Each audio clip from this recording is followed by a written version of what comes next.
Pada pengenalan pembelajaran ini kita sudah paham ya bagaimana Ajax dapat menampilkan informasi yang dinamis pada aplikasi kita.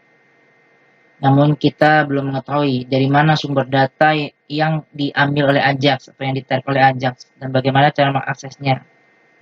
Nah, inilah yang kita harus pahami tentang yang namanya Web API. Web API ya adalah application atau kepanjangannya Application Programming Interface.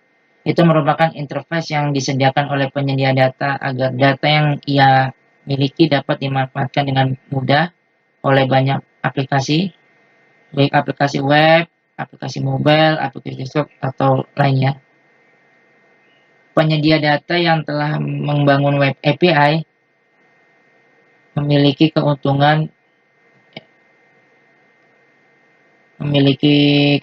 karena proses pengembangannya aplikasinya menjadi efisien. Mengapa? Karena cukup dengan satu API, data dapat dikonsumsi oleh berbagai macam platform yang seperti tadi yang berbeda-beda ya. Itu. Nah, ini ilustrasinya nih web API ini bekerja menggunakan salah satu standar yaitu REST. Jadi REST itu adalah standar dari pola web API atau representational state transfer ya, itu singkatannya.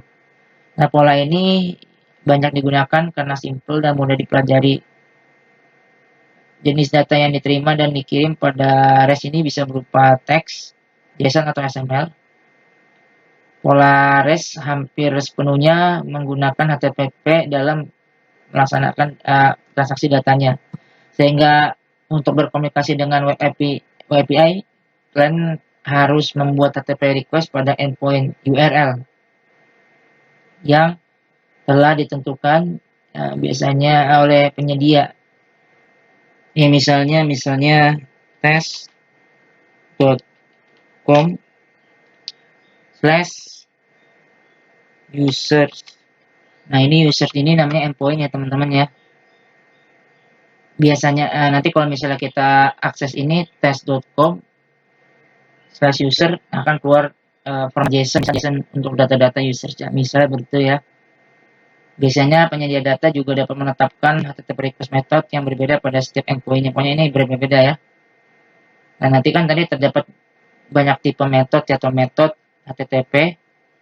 Itu ada 4 yang paling penting ya. Sebenarnya ada banyak ya, ada beberapa gitu ya. Tapi yang paling penting digunakan itu adalah 4. Pertama, GET.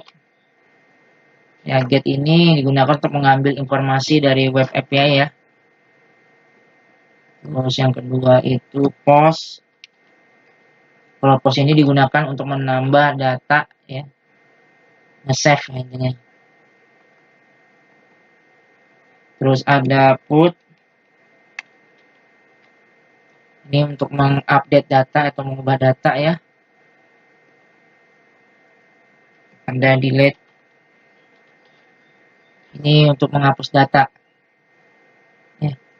Setelah kalian mendapatkan HTTP request pada web API, maka web API akan mengembalikan HTTP respon ya kan. Dia akan mengembalikan HTTP respon.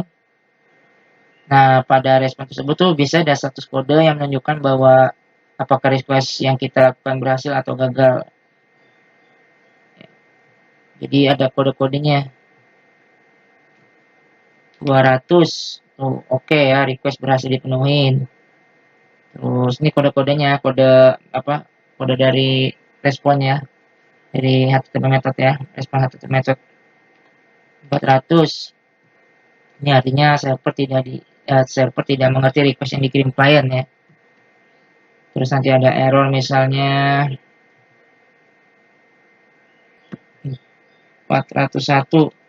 Nah, ini berarti kita butuh login dulu ya. Jadi mengakses API tanpa login itu juga salah ya. Kalau misalnya dikasih out 403, server tuh ngerti requestnya namun nolak ya untuk memprosesnya karena request tersebut tidak boleh dilakukan ya. Contohnya misalnya kalau kita ngepost harusnya pakai metode post, kita pakai metode get gitu ya. Itu nanti nggak bisa dilakukan.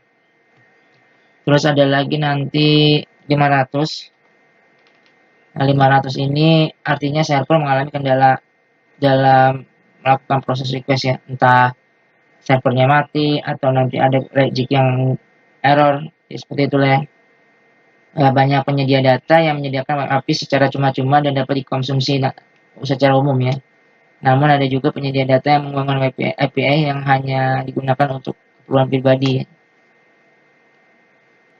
Sebelum kita mencoba untuk mengakses web API, kita juga perlu tahu nih bagaimana keamanannya dalam penggunaan web API menggunakan Ajax ya. Biasanya kalau kita menggunakan Ajax tuh teman-teman, nanti kita bisa klik kanan tuh inspect elemen, terus di bagian network kita bisa lihat tuh nanti datanya bisa keambil atau enggak kalau pakai Ajax.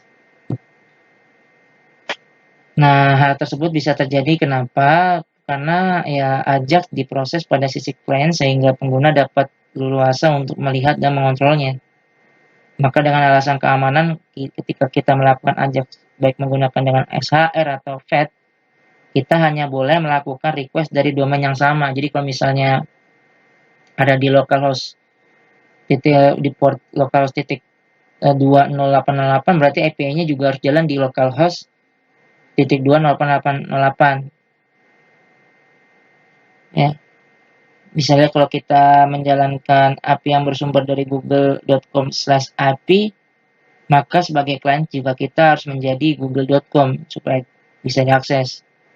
Jika berasal dari domain yang berbeda, contoh misalnya kita akses dari bing.com, ya, padahal tadi kita mau akses API google.com.api, maka akan terjadi error. Ini dinamakan same origin policy ya.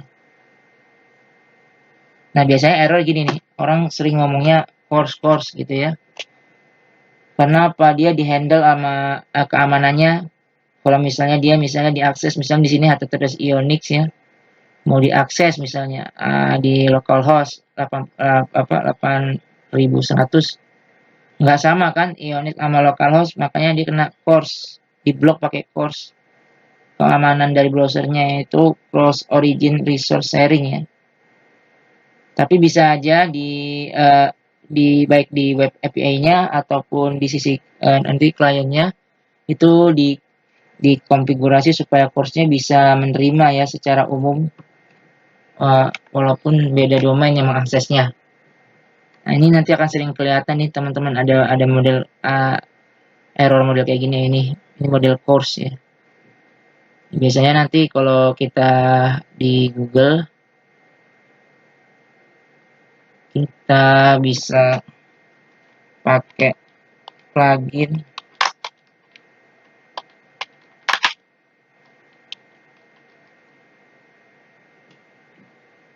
Nah, bisa pakai plugin ini sih ya,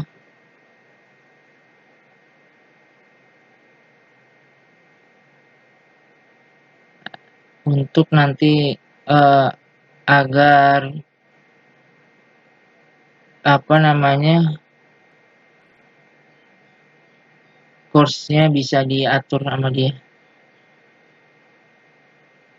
Contohnya ini yang di Chrome ya, allow course access.